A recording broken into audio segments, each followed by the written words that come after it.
Entonces, mis hermanos, les decía que la palabra santo lo que significa es apartado para Dios. ¿Por qué yo soy santo?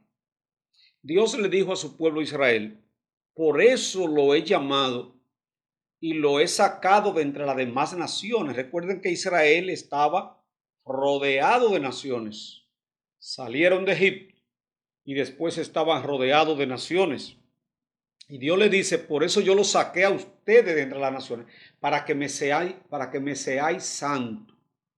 Y vosotros me seréis santos.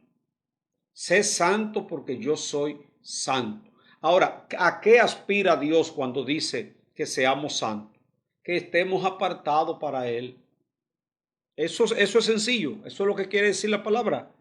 Somos apartados del mundo. Por eso, mucha gente van a encontrarse que somos raros. Claro que sí. Para mucha gente nosotros somos raros. ¿Por qué? Porque cosas que otros la hacen y la ven normal, nosotros no la hacemos. Cuando un hombre dice a otros hombres que solamente tiene una mujer y que con esa se va a quedar hasta que se muera, para el que no tiene a Dios, lo que cree que somos tontos y lo ven raro. Pero cuando a ti como mujer, la compañera de trabajo te está invitando a una fiesta de la compañía y que a esa fiesta tú asistías anteriormente, pero ahora tú no quieres porque el ambiente no es propicio para una santa, porque está apartada de Dios. La Biblia dice que nuestro cuerpo es templo del Espíritu Santo. Entonces, me encanta cuando el apóstol Pablo en Hechos capítulo 6 dice, yo quiero que así como ustedes usaban sus miembros, sus cuerpos, sus miembros, eso es la mano, la boca, todos sus cuerpos, lo usaban para la iniquidad, lo usaban para ir a la discoteca, para ir a los lugares de pecado, cuando no conocían a Dios. Ahora que han sido llamados, ese mismo cuerpo, ustedes lo utilicen para los santos. Mi boca, que anteriormente decía mala palabra, ahora glorifica a Dios. Mis pies, que antes iban a lugares de pecado, ahora se dirigen a la iglesia. Mis manos, que muchas veces quizás se usaban para golpear al prójimo, ahora se usan para levantarse y alabar a Dios y para extendérsela al que necesita ayuda. Eso es lo que quiere decir santo. Eso es lo que quiere decir santo.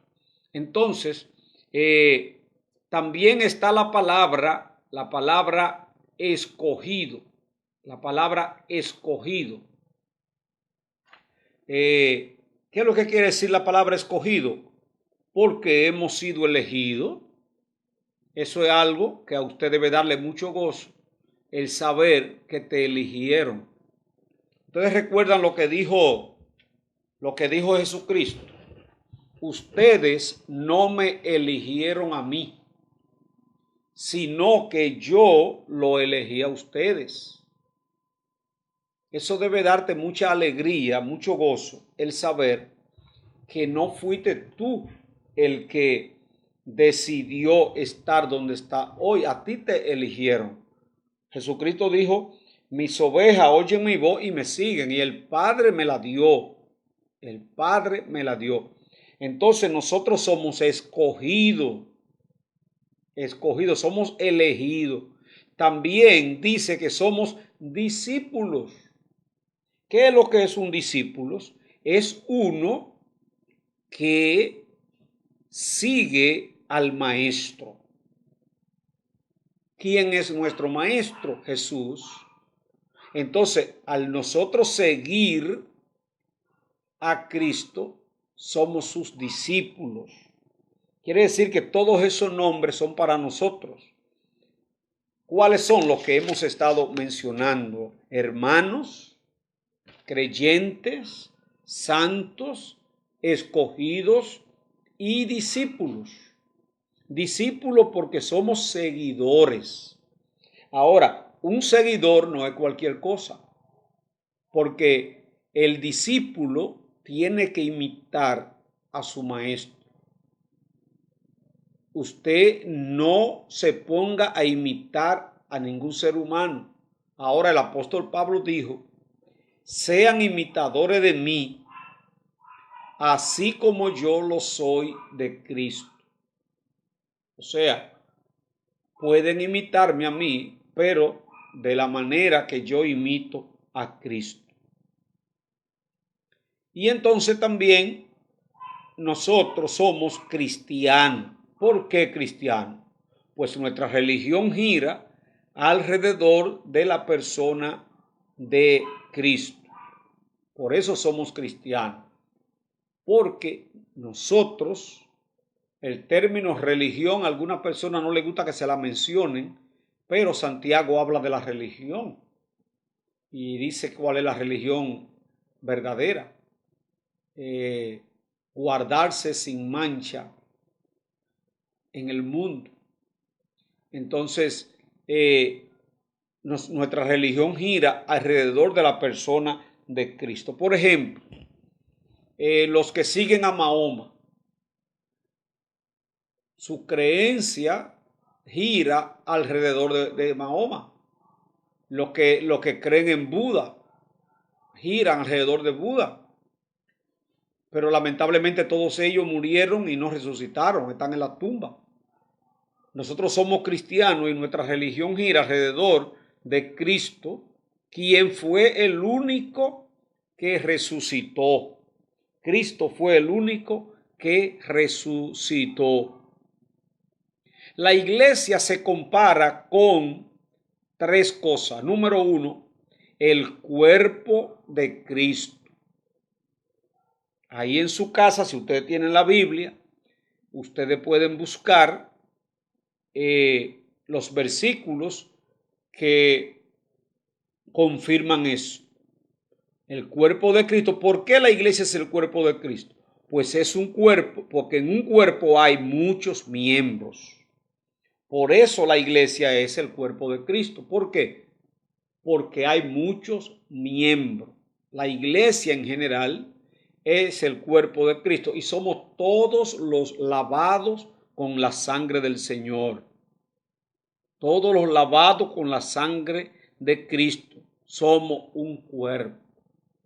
Por eso el amor de Dios se manifiesta en nosotros a favor de el hermano. Por eso nos duele lo que le pasa al hermano, porque es nuestro propio cuerpo. Cuando en el cuerpo hay un dedo que se mayuga, que se hiere, todo el cuerpo hace un gesto, un movimiento, algo hace porque el dolor del dedito se refleja en el cuerpo entero, porque es un solo cuerpo. Por eso es que dice que la iglesia es el cuerpo de Cristo.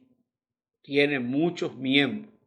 Pero también la iglesia es el templo de Dios. Primera de Pedro 2:5. El templo de Dios. En el Antiguo Testamento había un templo. El templo de Jerusalén, construido por Salomón, y que ese templo tardó 46 años. Ese templo fue destruido en el año 70 por el general Tito en la invasión romana. Pero ya Dios había dicho en el Antiguo Testamento que vendría un tiempo donde Él no habitaría en templo hecho por mano de hombre, dando a entender que ese templo donde se creía que habitaba Dios iba a ser destruido y que entonces Dios iba a buscar otro tipo de templo.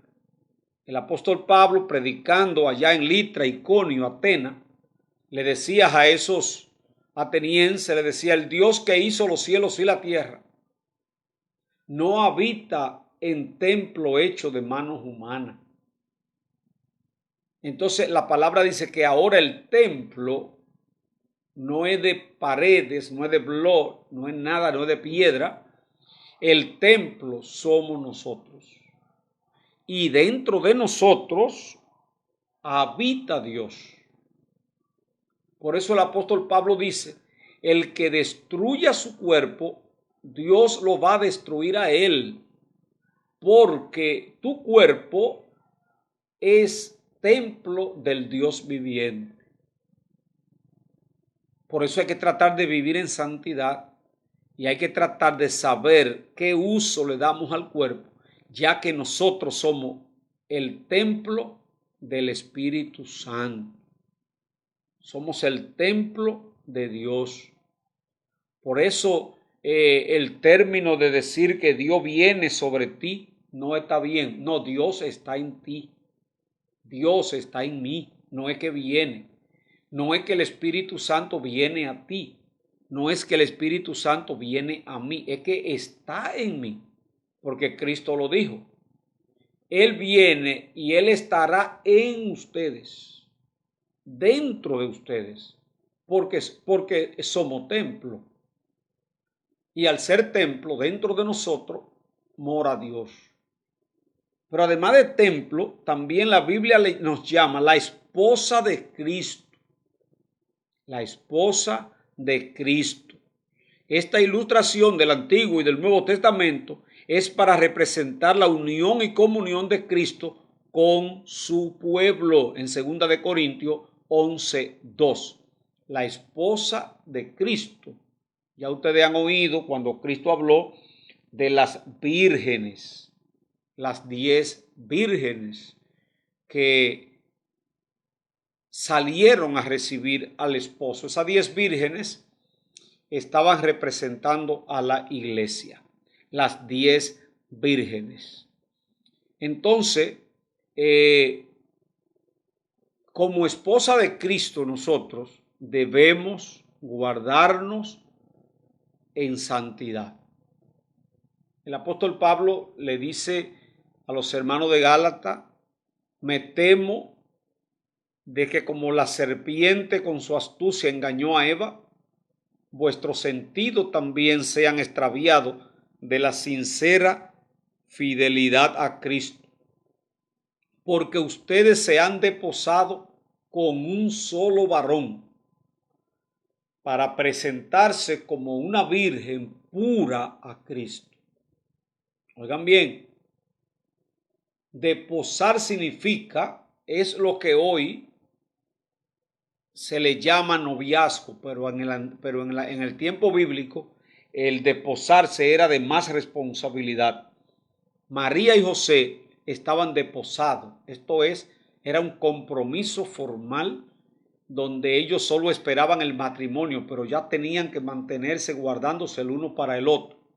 Por eso dice Cristo, dice el apóstol Pablo, os habéis desposado con un solo varón, para presentarte como una virgen pura a Cristo. Decía, pero me temo que como la serpiente con su astucia engañó a Eva, también ustedes se han extraviado de la sincera fidelidad a Cristo. Entonces, como esposa hay que guardarse para su Señor. Según Hebreos 10:25, congregarse no es opcional. Óiganlo bien. Congregarse no es opcional. ¿Qué es lo que es opcional? Bueno, yo me congrego si me parece. Yo me congrego cuando me sobre tiempo. Yo me congrego si estoy contento, si me está yendo bien. Yo me congrego si mi hermano se congrega. ¿Sabían ustedes que hay gente que va a la iglesia si su amiga va a la iglesia?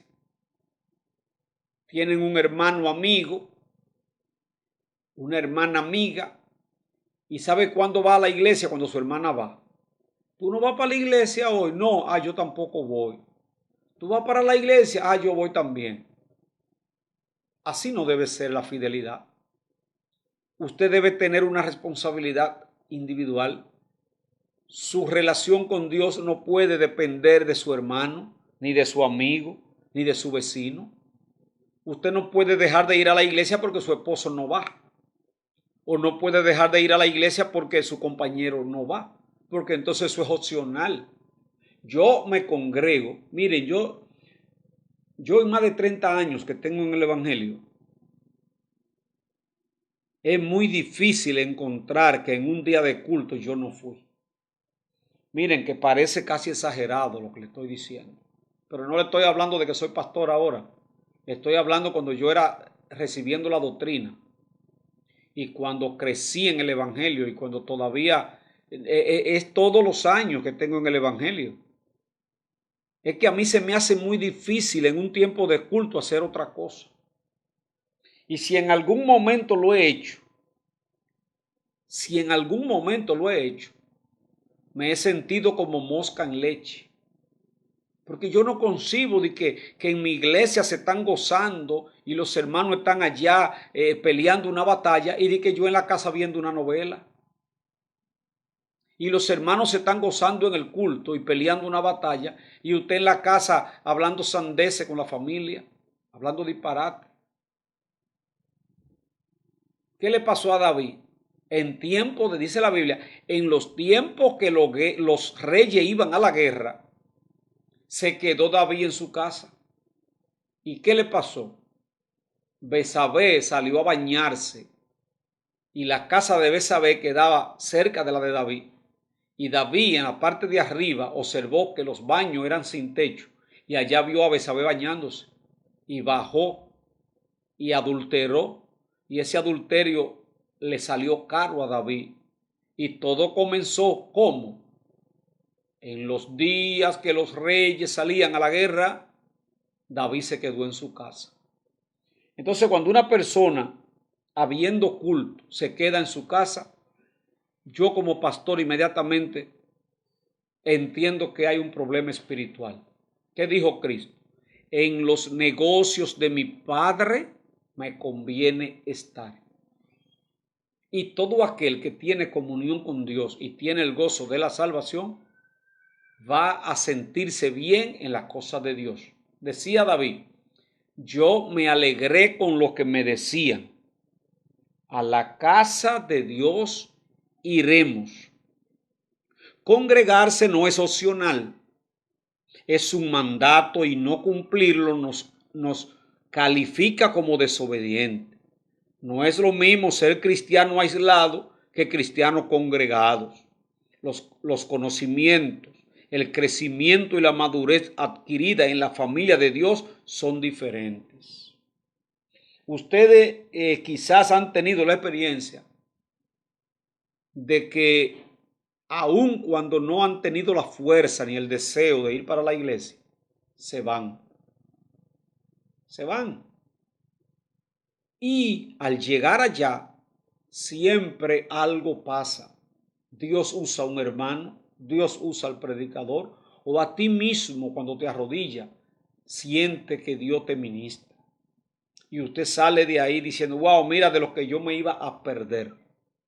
Entonces, el rey David consideró como algo relevante, prioritario y gozoso el hecho de estar en la casa de Dios. Salmo 27:4 y Salmo 84:1-4 y 122:1. Hay mucho beneficio en congregarse.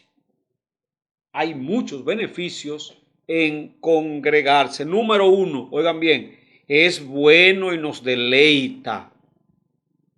Es bueno y nos deleita. Atiendan esto. Cuando usted como creyente comienza a sentir que la iglesia es una carga, está teniendo problemas espirituales. En el momento que usted va a la iglesia y es deseoso de que pase el tiempo para irse, está ocurriendo algo, te está enfermando espiritualmente. A la iglesia vamos porque la iglesia es buena y nos deleitamos. Los incrédulos reciben salvación y los cristianos bendición. Eso es en la iglesia. Pero también adquirimos conocimientos. adquirimos conocimiento. David decía, para inquirir, decía, yo deseo, es mejor un día en tu casa que 1000 fuera de ella. Un día en tu casa es mejor que 1000 fuera de ella. Para inquirir en tu santo templo. Aquí dice, porque inquirimos conocimiento. Salmo 119, 130.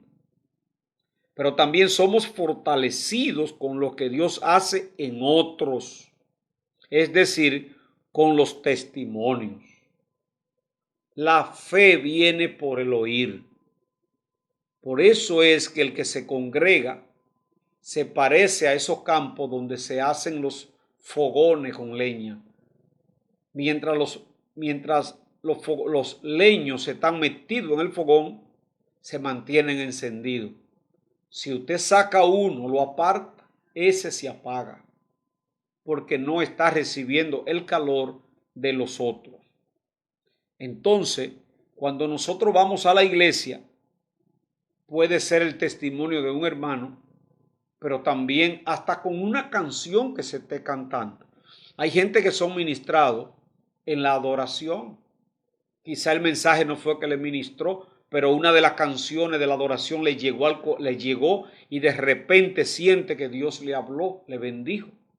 Dios te puede hablar en el mensaje de diferente manera, pero debe estar ahí. Pero también desarrollamos nuestros talentos y nuestro liderazgo.